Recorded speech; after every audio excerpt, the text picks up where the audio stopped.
here with another process video for another layout. Today I was inspired by this super fun exclusive stencil from scrapbook.com called Zebra with zebra stripes. And when I saw this stencil, it reminded me of my safari adventure from a year and a half ago. And I thought it's time to print those pictures and scrapbook them on the layout. Because probably it was the only time I went to African safari. So it's a moment worth scrapbooking for sure. I picked a white American craft cardstock. It has this small, like slight texture on it. And I'm applying black distress ink called Black Thought um, through the stencil using an ink blending tool, and I'm applying it heavily. I'm trying to press as much black as possible. My black ink is quite dry, and I don't have the reinker yet. I had to order it, so I had to work really hard for this black shade on the background, and it wasn't still black enough. And I really wanted it to be even darker. And as you can see, the stencil I have is 6 by 8 size, so it doesn't cover the page. And I have to be more creative in connecting the stripes together, but it's okay. I have experience in working with this kind of stencils. It doesn't continue from one side to another, so you have to kind of try to make it work. Some of the part of the stenciled elements will be covered with pictures and other embellishments, so I don't have to be that much precise while applying the ink. As you can see, I almost managed to combine those stripes together, and I often work this way. I rarely buy 12 by 12 stencils. Well, first, they are a rare thing. There are not many of those because most of the stencils are made for card makers and they do not need 12 by 12 sized stencils. If you don't have this kind of zebra stencil and you really want to recreate similar page either with like a zoo pictures or your, I don't know, painted faces of your kids, you can use digital die cutting machine and cut yourself zebra stripes using your Silhouette Cameo or Cricut or whatever you have, and use it as a stencil too. While applying ink with ink blending tool, you won't wet it too much, so the stencil will last you for a while until you will use something wet like mist or other wet medias, and then it will be ruined. But for ink blending, it will last for a while for you. So if you don't have the stencil like me, you can make yourself a stencil. I finished applying the stencil. I needed to go to wash my hands because they were all black, and as you can see, I make the inner part where the main composition will be the darkest, and I also applied a slight amount of ink on the corners to kind of create this shadow impression of stripes, but do not define it too much. And this is the fun, the most fun part, funnest, I don't know, do you say funnest part? I don't have any kind of safari or zoo related collection, even though they are released once in a while. I never bought any because I thought I don't have small kids anymore, like, you know, those really small. I don't have a lot of pictures that I can use, so it would be a waste of money for me. And now I regret it deeply, but well, I cannot wait any longer to order something. So I have to work with what I had on hand.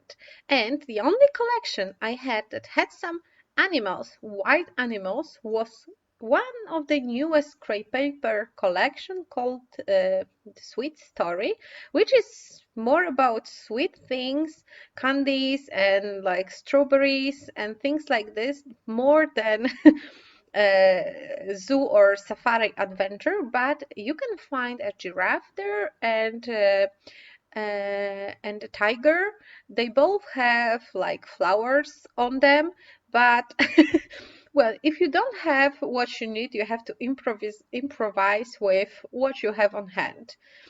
So I'm going to use this line. I started with printing myself a row of pictures. Those are 4 pictures. And I'm gluing them on slightly bigger piece of craft cardstock, and then I'm building a composition down.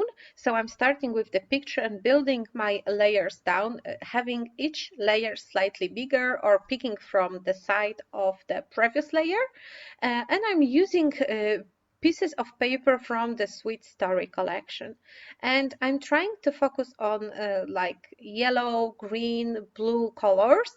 Not so much on this very kind of a candy pink or other colors like this, but I will add pink too, so do not worry. I will use this collection well. So I'm also adding pieces of cardboard in beneath the layers to add more dimension. It's much more convenient with the bigger surface than adding 3D foam squares, and much cheaper for sure. So my composition under the picture is ready, and now I can add some embellishments. I went through the ephemera pack for this collection and I picked few tags. I added them in the bottom right corner, but I will move them from this side. They are not glued yet, so I can move them when I will decide to do so. So I moved them, and I'm going to place my giraffe here. And as you can see, it has a floral wreath and floral saddle. I don't know if a saddle is a good word, but I was also struggling with using the tiger, because, well, it is a wild animal, but it doesn't live in Africa, and my pictures are from African safari, and I was struggling between what looked good and what was the like a scientific fact, and looking good won, and you can see a tiger on my African safari page. Well, we will pretend tigers live in Africa, right? I continue building my composition, and I'm adding 3D foam under the elements that I want to glue. First, I need to level them because my picture is already raised above the surface. Plus, I like dimensions, so I'm not cheap with adding foam under the pictures. I also found those tags. They are from a different collection. I don't know, this piece of paper was just included into the Sweet Story leftovers. And I was going to use it, but then I decided not to. But I'm still working on what can fit in here. This collection, as I said, is not so safari-ish. So I need to be creative. I'm focusing mostly on like a neutral shapes like tags and tabs, but I also like this rainbow. I just like the colors of it, so I placed it over the pictures. When I'm quite happy with how my composition looked like, I'm going to add a title. I'm using those. Those are one of my favorite alpha dies ever because they are thick enough to add some dimension under them, and I'm cutting word safari, and I couldn't decide if I want it in a mustardy yellow color or in pink, so I decided I will cut both, and I will decide later. I will just put it on the page and decide which one looks better. And when I did it I still wasn't able to decide, so well, I thought I will combine them both. So I have pink letters with like a yellow offset, and I'm really happy how it turns out. It really looks cool. It makes the letters a little bit bigger and make them pop more from the background. So I cut it out words safari in yellow and safari in pink, and I'm combining the letters, adding the yellow one underneath the pink one with a little offset, so it's like a yellow shadow behind the pink letter.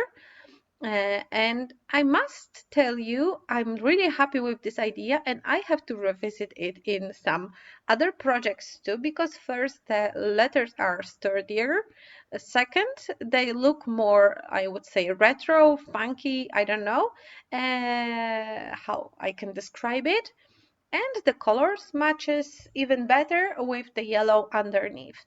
So I have the word safari, and I will add the word story from the stickers from this collection. Now I need to glue down the letters of my title, and I'm again using 3D foam dots, and I will just cut out this moment of adding those because it takes a while and it's quite boring to watch. So my title is done, my picture is done, my main composition is done. So all I have to do is to finish adding like smaller pieces. This is the word story I told you before. So I have a title, Safari Story, and I'm just enriching the composition that I already have, adding smaller and smaller bits and pieces here and there, like this bow. It's not Safari related to, but I thought I liked the color. It kind of highlights the color of the tiger. So if we already have a tiger on the African page, we can have a bow too. So it's like I'm not working on consistency here anymore. I am also adding the rainbow because it was not glued down yet, and I will also add a small camera over the giraffe. And to be honest, I'm really happy I went with this collection because first I put my goodies in a good use. I finally used some of them.